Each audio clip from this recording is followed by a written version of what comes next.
გამარჯობა, ეს ისტორია საინტერესო ფაქტებია და დღევანდელ ვიდეოში გესაუბრებით აქემენიანთა სპარსეთის ელიტარულ მეომრებზე, უკვდავებზე. კერძოდ კი განვიხილავთ 10 ძალიან საინტერესო ნიუანსს მათ შესახებ. უშუალოდ მთავარ სათქმელზე გადასვლამდე არ დაგავიწყდეთ ვიდეოს დალაიქება და არხის გამოწერა.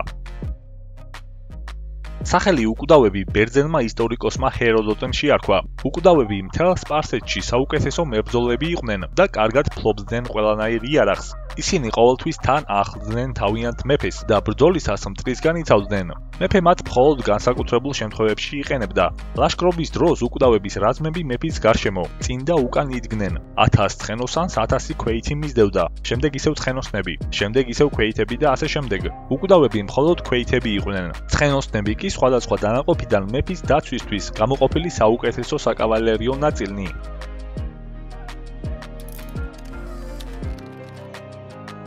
სახელი ბერძენი ისტორიკოსის ჰეროდოტეს ცნობით, უკვდავთა გვარდიაში ყოველთვის ირიცხებოდა 10000 ძიმედ აღჭურვილი და კარგად გაწვრთნილი მებრძოლი, არც მეტი არც ნაკლები.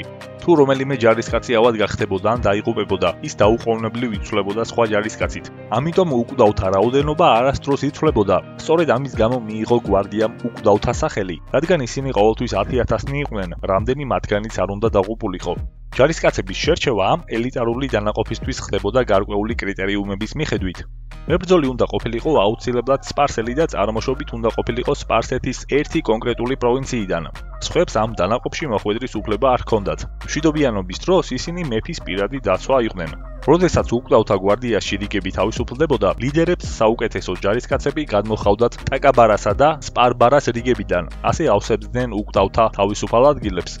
ტაკაბარა სპარსეთის არმიის მთავარი ნაწილი იყო და რიცხოვნებით ყველა სხვა შენაერთს სჯობდა.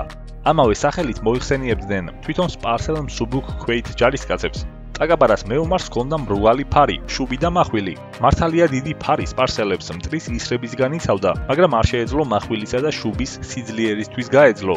ამიტომ სპარსელი მშვილდოსნების რიგებში პოპულარული გახდა ნახევარმთვარისებური ხის და ტყავის ფარი, ბრინჯაოს ნაწილებით. ასეთი ფარით შეიძლებოდა ხელჩართულ ბრძოლაში ჩართვა და მტრის დატყვევების მოგერიება. სპარსელები ასეთ ფარს ტაკას უწოდებდნენ.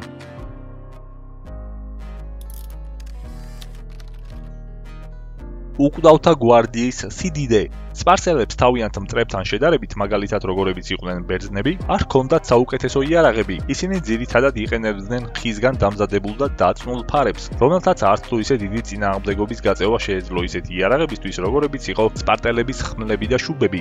იმის ნაცვლად, რომ სპარსელები თავიანთ იარაღს ნდობოდნენ, ისინი ცდილობდნენ მტრის დაშინებას და დაფრთხობას თავიანთი არმიის სიმრავლით. ჰეროდოტეს ცნობით, სპარსელ ჯარისკაცთა რიცხვი 3 მილიონს აღწევდა, თუმცა თანამედროვე კვლევების მიხედვით ეს რიცხვი სინამდვილეს არ შეესაბამება.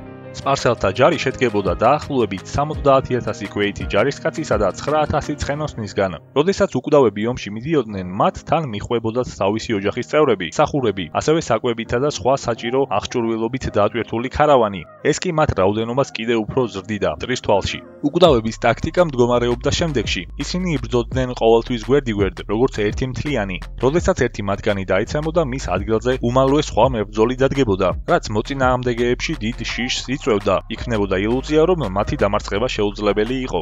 ამას ემატებოდა ისიც, რომ ისინი სპარსეთის საზოგადოების ელიტიდან იყვნენ, წარმომავლობით და მეფესთან უფრო ახლოს იდგნენ, ვიდრე სხვა ჯარისკაცები.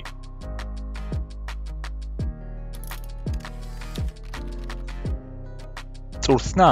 უკვდავები წვრთნებს ადრეული ასაკიდანვე იწყებდნენ. მათთვის განკუთვნილი წვრთნა ჩვეულებრივზე უფრო ძნელი იყო. დაბადებისთანავე ბიჭებს თავიანთ მამებს აშორებდნენ და 5 წლის ასაკამდე მათგან განცალკევებულად აცხოვრებდნენ.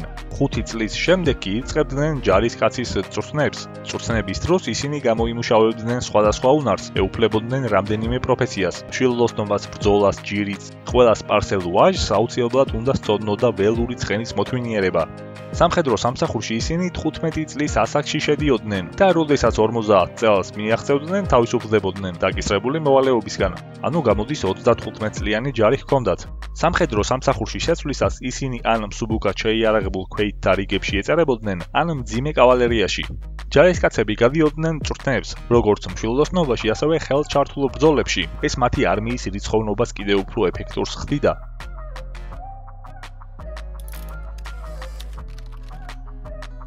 საბრძოლო ხელოვნება. უკვდავები ხშირად გადაადგილდებოდნენ ერთი ადგილიდან მეორეში, ამიტომ ისინი გზაში დროის გასაყვანად რაღაცით უნდა დაკავებულიყვნენ. საინტერესოა ის ფაქტი, რომ უკვდავები ქარავნებთან ერთად მოძრაობდნენ. ეს ქარავნები დატვირთული იყო საკვებით, ამიტომ მებრძოლებს საკვების მოსაპოვებლად ნადირობა არ სჭირდებოდათ. ნადირობას უკვდავებისთვის სხვა დატვირთვა ჰქონდა. ისინი მისი საშუალებით ივითარებდნენ საბრძოლო უნარ-ჩვევებს. ნადირობის შედეგად მოპოვებულ ტყავებს კი იყენებდნენ თავიანთი ქარავნებისა და სამოსელის მოსართავად. ეს ტყავები უკვდავების გამბედაობასა და ოსტატობის ნიშნად ითვლებოდა. თუ რომელიმე ნადირობა საშიშად ითვლებოდა, ამ ნადირობაში მხოლოდ მაღალი რანგის უკვდავები იღებდნენ მონაწილეობას. კავალერია სპარსელთა მსუბუქად შეიარაღებულ ქვეითებს არ შესწევდათ ძალა, დიდხანს გაეძლოთ მტრის მძიმედ შეიარაღებული ქვეითებისთვის. მაგალითად, ბერძენ სპარსელთა ომების დროს სპარსელთა მსუბუქი ქვეითი ჯარი ბერძენთა ჰოპლიტებს ვერ უძლებდა. სპარსელებს მძიმე ქვეითები არ ჰყოლიათ და მთელი ქვეითი არმია მსუბუქი მეომრებისგან შედგებოდა. ამიტომ მტრის მძიმე ქვეითების წინააღმდეგ სპარსელებმა მძიმე კავალერია გამოიყენეს. მძიმე კავალერიასთან ერთად სპარსელებმა დაიწყეს ეტლების გამოყენება, რომლის ფორკლებზე ცელებს ამაგრებდნენ. სწორ ველზე მძიმედ შეაბჯრული ცხენოსნები და ცელიანი ეტლები საზარელ ძალას წარმოადგენდა და მტრისთვის დიდი ზიანის მიყენება შეეძლო, განსაკუთრებით ქვეითების წინააღმდეგ. ვაშლოსნები უკვდავების ძირითადი იარაღი იყო შუბები, რომელთა სიგრძეც 2 მეტრს აღწევდა. უკვდავთა შუბების მიწაზე დასაბჯენ ბოლოს ვერცხლის ან ოქროს სფერო წარმოადგენდა. პირადად მეფის ეტლს 1000 შუბოსანი უკვდავი იცავდა, რომლებიც უკვდავთა შორის ყველაზე გამოცდილი ჯარისკაცები იყვნენ. მათ ოქროთი მორთული იარაღი და აღჭურვილობა ჰქონდათ. მეფის ეტლის მცველი უკვდავების შუბების მიწაზე დასაბჯენ ბოლოზე დამაგრებული იყო ოქროსგან დამზადებული ვაშლის ფორმის ბირთვი, რის გამოც ამ ჯარისკაცებს ვაშლოსნებს ეძახდნენ. სწორედ ამ ოქროს ვაშლით გამოირჩეოდნენ ისინი სხვა უკვდავებისგან. ეს სამხედრო შენაერთი მხოლოდ და მხოლოდ სპარსელი დიდებულების ვაჟებისგან შედგებოდა. დანარჩენიკვდავები კი მთლად ასეთი მაღალი სოციალური ფენის წარმომადგენლები არ გახლდნენ. ვაშლოსნების ათასეული 2 ნაწილად იყოფოდა. ერთი ნაწილი მეფის წინ იდგა, მეორე უკან. ანუ მარტივად რომ შევაფასოთ, ვაშლოსნებიკვდავების რიგებში კიდევ უფრო გამორჩეული მებრძოლები იყვნენ. კბილებამდე შეიარაღებულნიკვდავები თამამად შეიძლება ითქვას კბილებამდე შეიარაღებულნი იყვნენ. ქვეითიკვდავები თან ატარებდნენ სულ მცირე ერთ მოკლე מחვილს, შუბს, ისრებით სავსე კაპარჭს, შვილდს და ფარს. რაც შეეხება ცხენოსნებს, მათი საბრძოლო იარაღი შედგებოდა ბრინჯაოს ფარის, 120 ისრის და რკინის შუბებისგან. მეტი ეფექტისთვისკვდავები და სხვა დანარჩენი ჯარისკაცები ატარებდნენ ბრინჯაოს ან რკინის ჯავშანს, რომელიც მზის შუქზე ბრწყინავდა. ეს კი მათ ხილვადობას კიდევ უფრო შესამჩნევს ხდიდა. საბრძოლო ტაქტიკები აქემენიანთა არმიაში მშვილდოსნები მნიშვნელოვან ძალას წარმოადგენდნენ. ძველი აღმოსავლეთის ერთ-ერთი ყველაზე გავრცელებული ტაქტიკა სწორედ მშვილდოსნების გამოყენება იყო. სპარსელი მშვილდოსნები წყვილებად მოქმედებდნენ. ერთს დიდი ფარი ეჭირა, მეორეს კი მშვილდისარი. ფარიანი მეომარი მშვილდისრიანს იცავდა მტრის ისრებისგან. მეწყვილის ფარს ამოფარებული მშვილდოსანი კი მტერს ისრებს უშენდა. ასეთ ფაროს ან მშვილდოსანი წყვილების რაზმებს სპარსელები სპარბარას უწოდებდნენ. სპარა ამ მშვილდოსანთა წყვილის დიდ დამცავ ფარს ერქვა.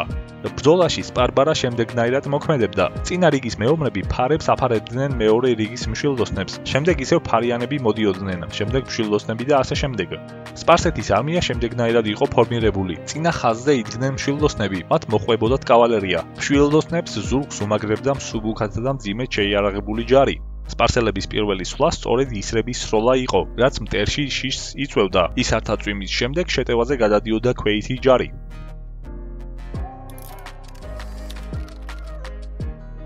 საგარისი უკვდავების საყვარელი იარაღი იყო საბრძოლო ცული, ეგრეთ წოდებული საგარისი.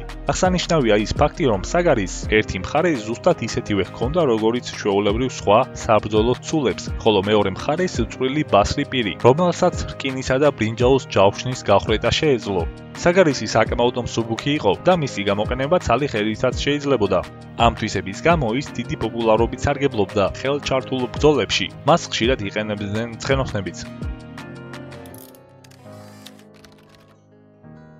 ფსიქოლოგიური ზეწოლა ომის მოსაგებად უკვდავები ხშირად იყენებდნენ ფსიქოლოგიურ მომენტებს. ეს მათთვის სისასტიკესა და სიძლიერეზე ბევრად უფრო ეფექტურ საშუალებად ითვლებოდა. პირველი ასეთი ხრიკი სპარსელებმა გამოიყენეს ძველი წელთაღრიცხვის 525 წელს, ეგვიპტელებთან ომის დროს. ამ ბრძოლის მიზეზი რაც არ უნდა გასაკვირი იყოს, გახლდათ ქალი. არსებობს ასეთი პატარა ისტორია. ძველი სპარსეთის აქემენიანთა დინასტიის მეფეს კამბისე მეორეს უნდოდა ცოლად შეერთო ეგვიპტის ფარაონის ამასისის შვილი. თავდაპირველად კამბისმა ამასის ელჩი გაუგზავნა ქალიშვილის ხელის სათხოვნელად. ამასისის ასულის ცოლად მოყვანა კამბის ამასისის მოძულე ეგვიპტელმა ექიმმა ურჩია. მან იცოდა, რომ თუ გაათხოვებდა შვილს, ძალიან დაღონდებოდა ფარაონი მასთან გაშორებით, ხოლო თუ უარს იტყოდა, ამით შეურაცხყოფას მიაყენებდა კამბის. ამასის სძულდა და თან ეშინოდა სპარსელების. ამასთანავე ის დარწმუნებული იყო, რომ კამბის მისი ასული არა კანონიერ ცოლად, არამედ საყვარლად უნდოდა. საბოლოოდ ამასისმა ასეთი გამოსავალი მოიფიქრა. აპრიეს, ანუ ყოფილ ფარაონს, რომელიც ამასისის გამეფებამდე მეფობდა, ყავდა ლამაზი ასული სახელად ნიტეტისი. ამასისმა ბრძანა მისი ლამაზად გამოწყობა და გაგზავნა სპარსეთში თავისი ქალიშვილის ნაცვლად. როდესაც კამბისი მიხვდა, რომ ამასისმა თავისი ქალიშვილის ნაცვლად სხვა ქალი გაუგზავნა, საშინელად განრისხდა და ეგვიპტეს ომი გამოუცხადა. ომში კამბისემ ასეთ ხრიკს მიმართა. მან იცოდა თუ როგორ დიდ პატივს სცემდნენ ეგვიპტელები კატებს. ასევე იცოდა ეგვიპტელთა კატისთავიანი ქალღმერთის ბასტესის შესახებ. კამბისემ თავის ჯარისკაცებს უბრძანა ფარებზე დაეხატათ კატები. შედეგად უამრავი ეგვიპტელი უარს ამბობდა ბრძოლაზე. მათ მტრის ხელით სიკვდილი ამჯობინეს კატებზე ხელის აღმართვას. საბოლოოდ ბრძოლაში 70,000 ეგვიპტელი დაიღუპა, მაშინ როდესაც სპარსელთა დანაკლისი 7,000 კაცს ითვლიდა. საბოლოოდ კამბისემ ეგვიპტე დაიპყრო და თავი ფარაონად გამოაცხადა. და დღეისათვის სულ ეს იყო. არ დაგაუწყდეთ არხის გამოწერა და შევხვდებით შემდეგ ვიდეოში. ნახვამდის.